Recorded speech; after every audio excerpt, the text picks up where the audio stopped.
My name is David Ajala, and I play Cleveland Booker on Star Trek Discovery Season 3. Hi everybody, it's Cage Taylor from the Nocturnal. So Star Trek Discovery just wrapped up its third season, the finale's out. So now I have David here to talk about what's unfolded this season and to give us a little bit of some hints about season 4. So So you were new to the franchise, so tell me, what was it like entering this franchise? It's iconic, everyone knows Star Trek. Was it daunting? Were you worried about how longtime fans would, see you? Oh, absolutely. I mean, you just summed it up very succinctly. It's a wonderful franchise to be a part of.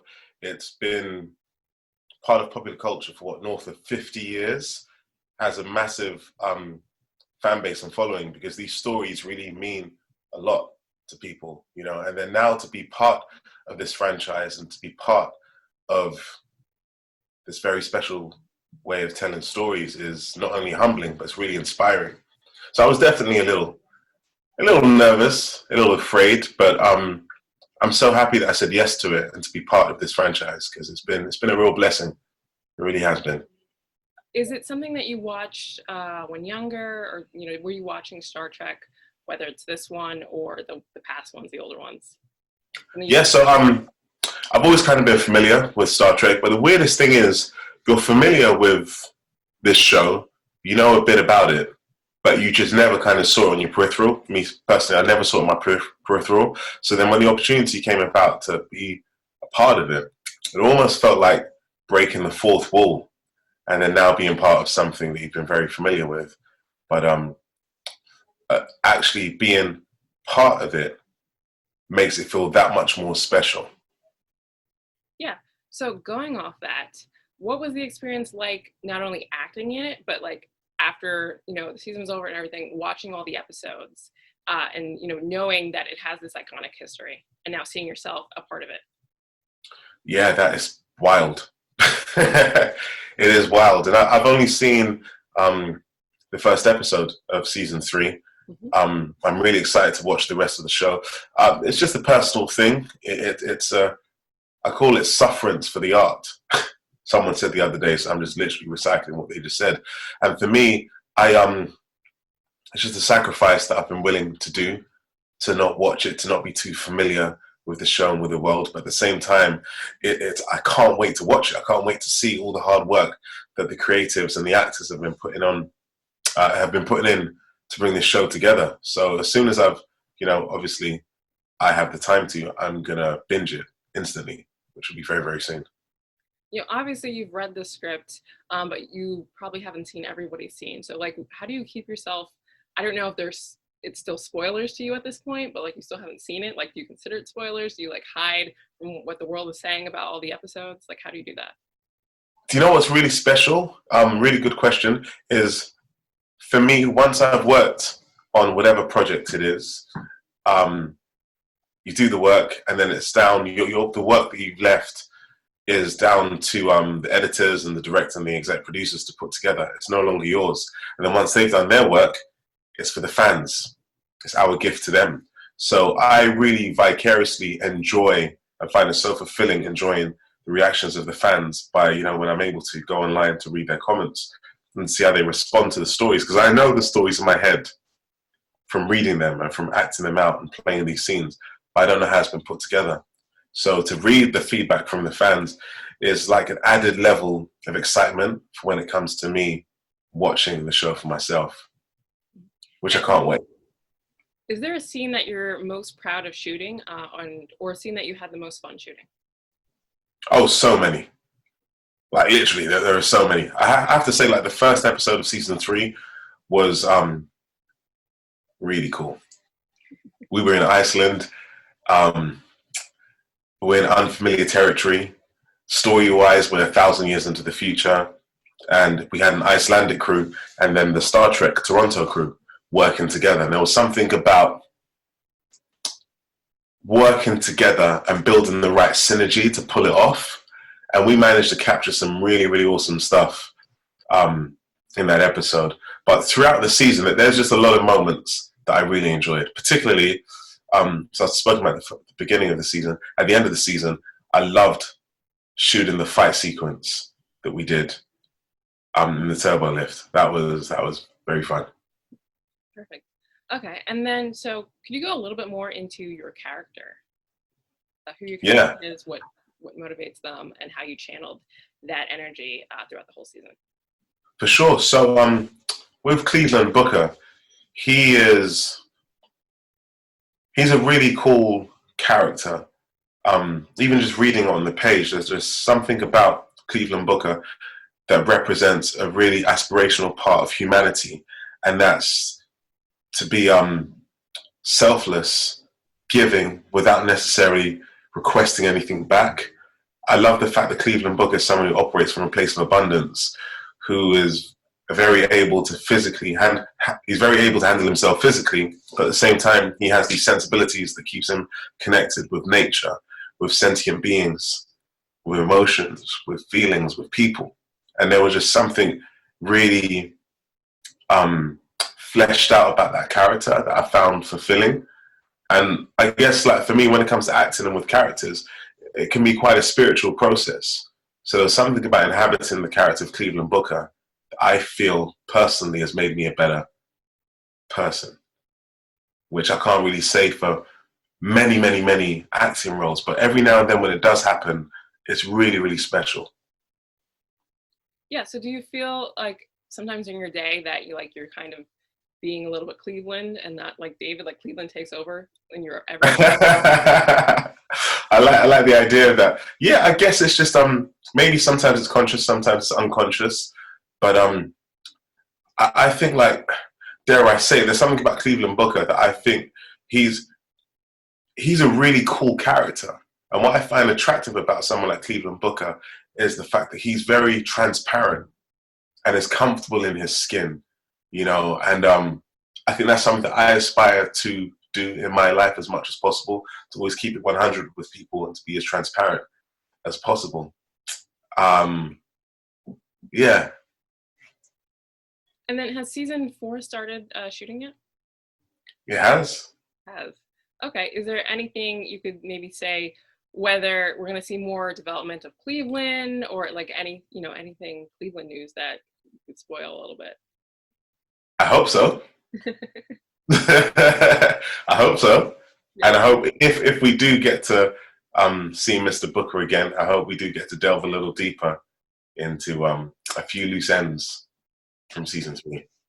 Yeah, and then so season 3, speaking of season 3, so there's a new captain at the end of it for new fans that is surprising, it's fun, people are excited for. So what is it like knowing that's going to happen, having started at the beginning of this season and seeing how it ended and seeing how we got to that point? What is it like for you as an actor being able to see a new captain in Michael?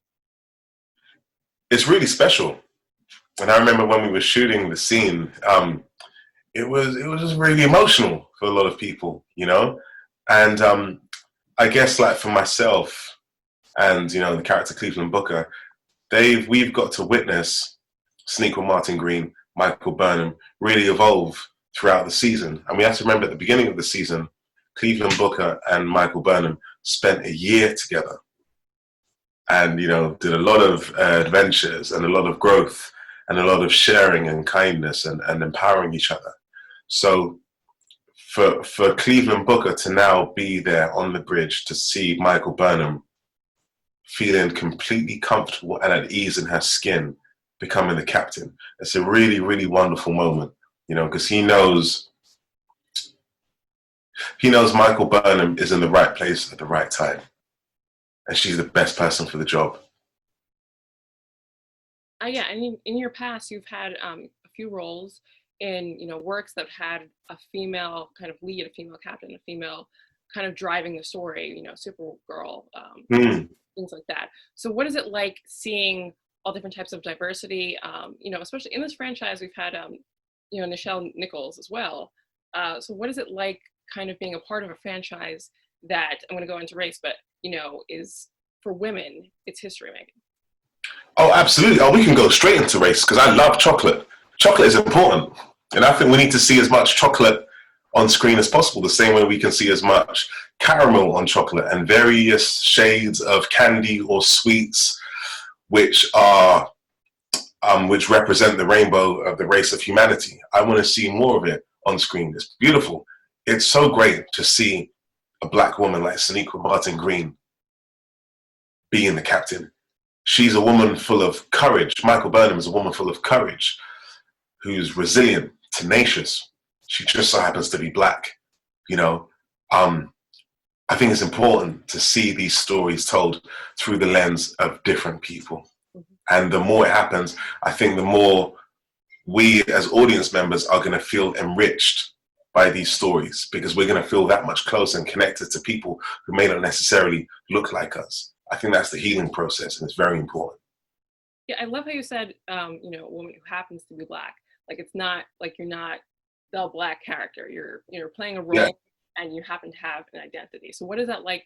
What has that been like for you? Not just in this role, but like acting in general. Like being able to find a character where you're you and you're not like a token black character.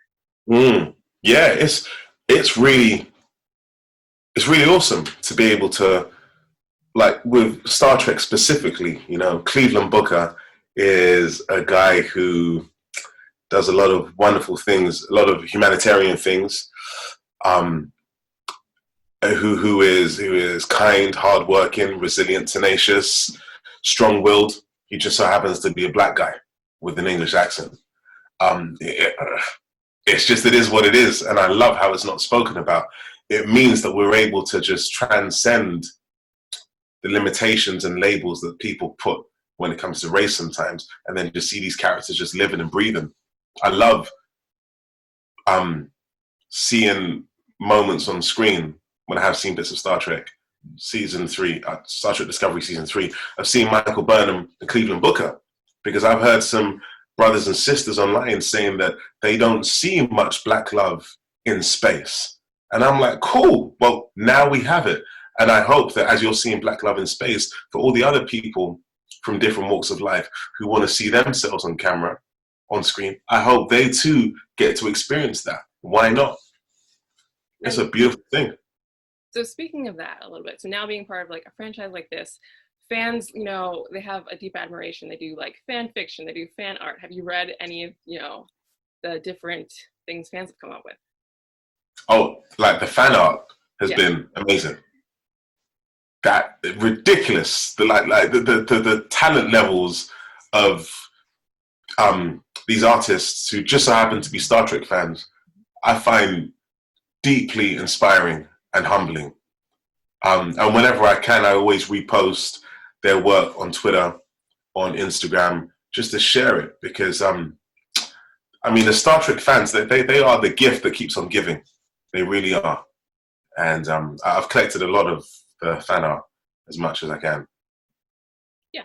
And then to have time for one more question. So what has it been like handling, Star Trek has certain themes that, tackle, that can be applied to real life. So what is it like being in a show that's not just, entertainment, but it's able to speak to real issues? I think that's what makes Star Trek so special. It's the way it's able to include social commentary in their storytelling. It's edifying and it's entertaining. And the algorithms that they use to tell these stories are really powerful. And especially like last year, 2020, when Star Trek Discovery came out, there was just something very profoundly apt about the episodes that we were seeing, the storytelling in the season. The burn in Star Trek Discovery season 3, without knowing it at the time, represents dealing with COVID-19 at the moment. The Black Lives Matter movement, which really came to the forefront of the world, because the world, it had the attention of the world, because we were all in our homes, glued to TV screens, and for that reason, there was no sports, there was minimal distractions, so we were able to see what was really happening. And there were elements in, I think it's episode 6 or 8 in Star Trek Discovery season 3, where you can see the parallels with the Black Lives Matter movement. And it's not a political thing, some may say it's a political thing, some may say it's not a political thing. But when we're talking about human beings and the safety of human beings, that's not political at all. I found this season really special, and I hope Star Trek will continue to be able to tell stories that edify, entertain, and empower people.